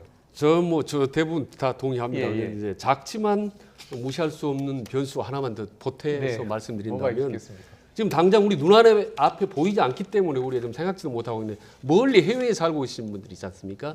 재외동포. 이분들이 이 국내에 워낙 이게 악재가 많기 때문에 관심도 많고 해외에서 많이 분노의 전화를 걸어오시더라고요.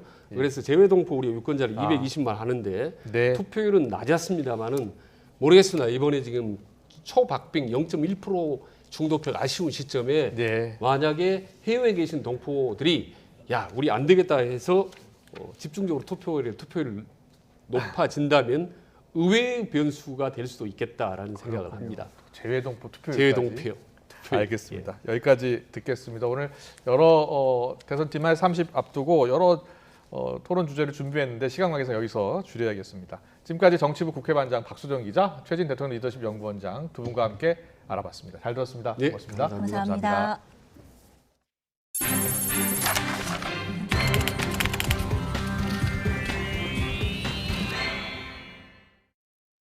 경남 양산에 있는 이 가정 어린이집에서 이제 갓 돌을 지난 아이가 학대를 당했다는 신고가 접수됐습니다. 부모가 CCTV를 확인했는데 학대는 지속해서 이루어졌습니다. 오태인 기자의 보도입니다. 경남 양산에 있는 가정 어린이집. 보육교사가 바닥에 앉아 자신을 쳐다보는 아이의 엉덩이를 발로 밉니다. 갓 돌을 넘긴 아이는 힘없이 꼬꾸라져 바닥에 턱을 찢습니다. 이 때문에 이세계가 손상됐습니다. 제일 많이 파절된 게 하나가 있어서 치과에서 바로 뽑았고요. 그리고 하나는 부서져 있는 상태로 아직 남아있고 하나는 흔들거리고 있고요. 아이가 크게 다쳤지만 교사는 숨기기에 바빴습니다. 부모에게 일어서다 넘어졌다며 둘러댔습니다. 부모가 CCTV 영상을 확인하려 하자 그제서야 사실을 털어놨습니다.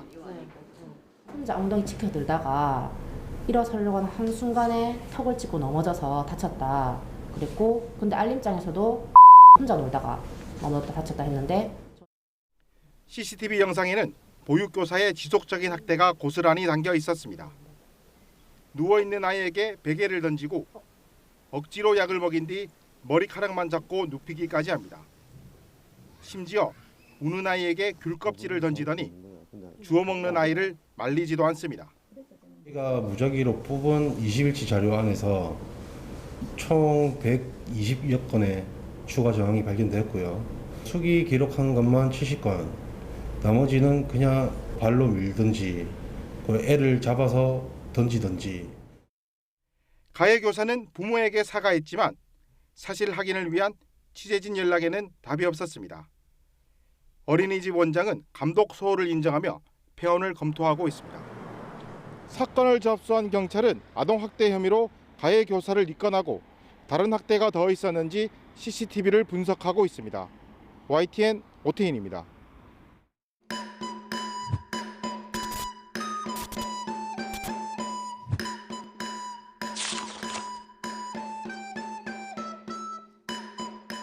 안녕하십니까, 이순재입니다.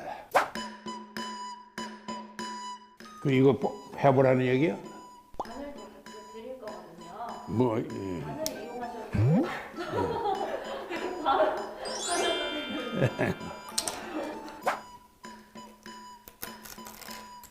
아이고, 이거 실패네. 아이고.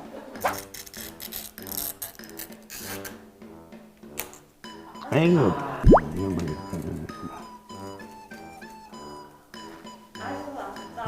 뽑긴 지가 실패했지만 투표는 꼭 허락할 거고요. 그 내 나라의 앞날을 결정하는 선거에 반드시 의무적으로 참여할 권리와 의무가 있다고 생각한단 말이에요. 중요한 선택입니다. Vote for future happiness and vote for Korea.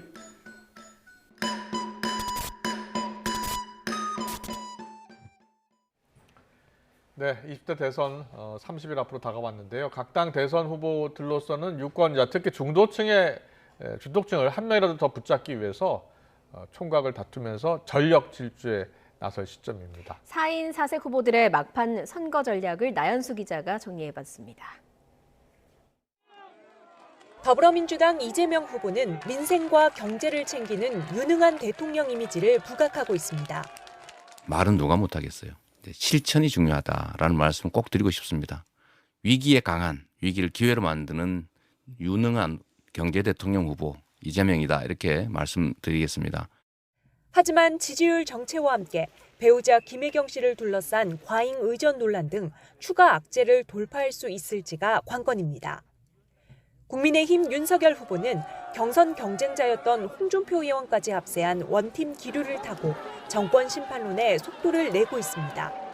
도대체 뭘 얼마나 잘못했길래 지금 북한 눈치 보고 뭘 얼마나 해야 될 일을 못하고 이렇게 불종을 하고 잘못을 했길래 이걸 도대체 알려주지는 못하느냐.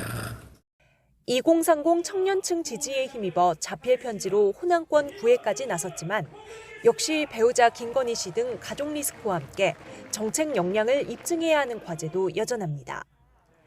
국민의당 안철수 후보는 양강 후보를 비호감으로 깎아내리는 동시에 기업가 출신 강점을 내세워 부민 강국이라는 비전 제시에 주력하고 있습니다.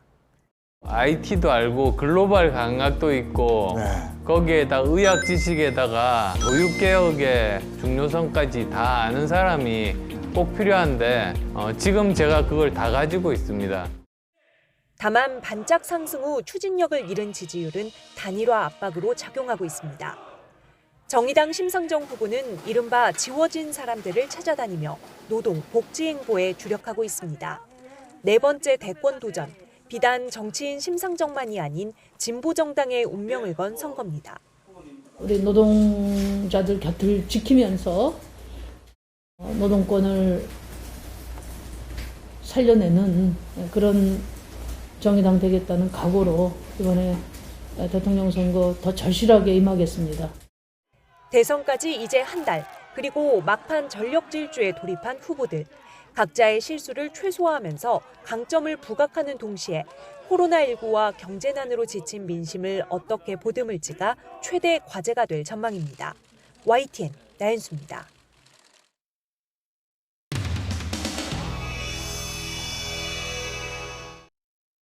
원래 제주도는 바람 아니야, 그죠? 바람하고 뭐죠? 바람하고 바람, 돌, 여자. 예, 삼다입니다. 삼다.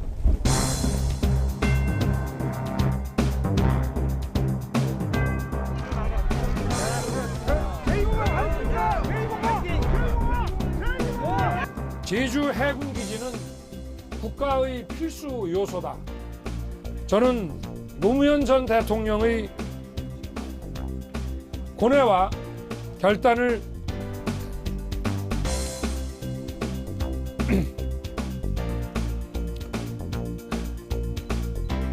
가슴에 새깁니다.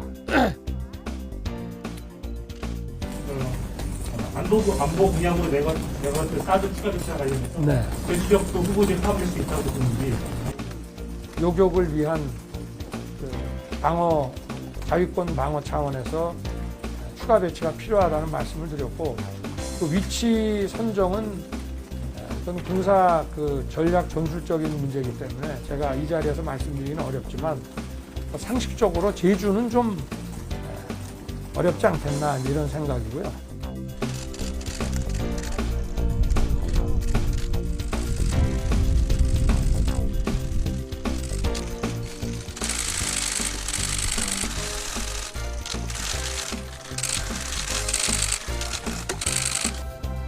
사람 사는 세상을 만드는 꿈은 노무현의 꿈이었고 문재인의 꿈이고 그리고 저 이재명의 영원한 꿈입니다, 여러분. 그런데 어제 이제 국민의힘 윤석열 후보께서 노무현 전 대통령의 고뇌와 결단에 가슴에 새긴다고 하고 또 다소 흐느끼기까지 하면서 약간의 어떻게 생각하시는지 여쭙고 싶습니다.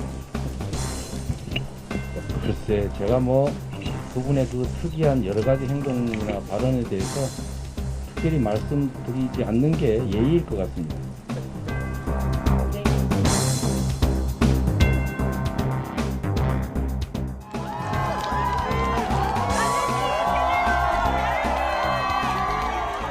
수도권에 사드를 배치하면 북한 미사일을 막을 수가 있습니까? 북한이 뭐 하려고 고고도로 쏴가지고 이렇게 내려온 용구를 타고 합니까? 그런데 수도권 사드 어디다 배치할 겁니까? 강남 옥면산에다가 설치하면 서울 시민들은 뭐가 되겠습니까?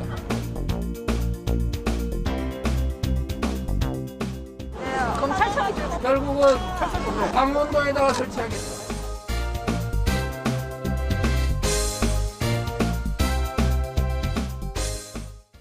일주일째 이어진 강추위의 기세가 꺾이고 있습니다. 내일은 서울 아침 기온이 영하 5도로 오늘보다 2도가량 높아지며 아침 추위가 조금 덜하겠고 한낮에는 5도까지 오르는 등 오늘보다 3도, 예년보다 2도가량 높아지며 상대적으로 온화하게 느껴지겠습니다.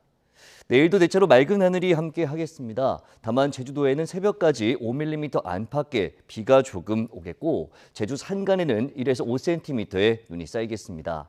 또 서울과 동쪽 지방을 중심으로 건조특보가 내려진 가운데 대기가 더욱 메마르겠습니다. 불이 날 가능성이 매우 높은 만큼 각별히 주의해 주시기 바랍니다. 내일 아침 기온 예년과 비슷하거나 조금 낮겠습니다. 서울 영하 5도, 대전 영하 5도, 광주 영하 3도, 부산 영하 1도로 예상됩니다. 낮 기온은 예년보다 1, 2도가량 높겠습니다. 서울 5도, 대전 7도, 광주 8도, 부산 10도로 예상됩니다.